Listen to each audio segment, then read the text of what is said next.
professionals in our industry at the moment possibly in our industry, or maybe not in our industry, maybe in another industry, but you're still pulling useful tips and wisdom from them? Yeah, I mean, we spoke about this earlier. I don't follow a huge amount of people in the fitness industry. I follow the current research updates quite closely, because I'm obviously at a point in my career where I'm trying to piece together new findings and translate that into our education community.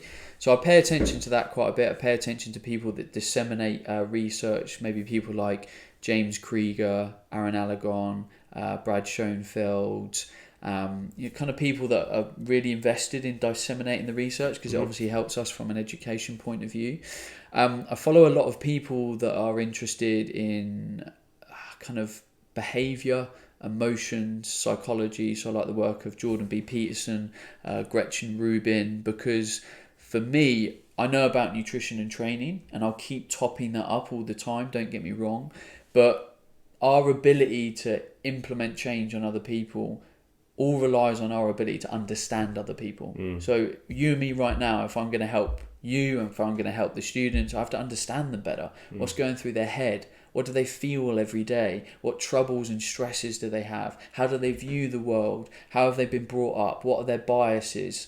Like, all of those things shape how people see and view the world. And unless I can tap into that as a coach, I can't help people. And I spent my whole career as a young personal trainer thinking, right, I've written a client a diet, I've written a client a training program, let's just get them to follow it, which is great while their motivation is high and they've got a readiness to change and they're in that kind of honeymoon training period.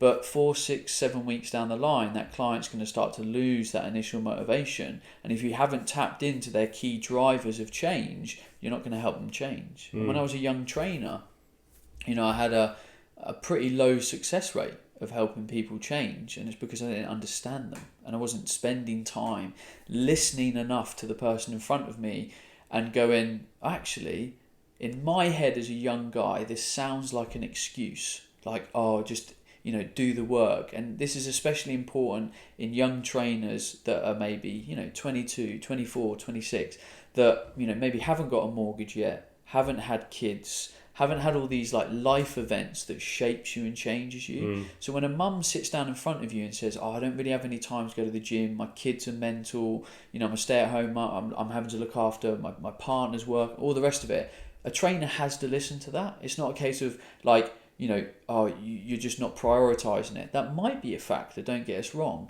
But it means that we just have to change our approach and our solution and the way that we communicate these changes to that person, because they're just in a totally different life space to where we are right now. And I just didn't get that as a young 22-year-old trainer. And I wish I had, because I would have had way more success way earlier in my career. But it helped me write a good book. Yeah, absolutely.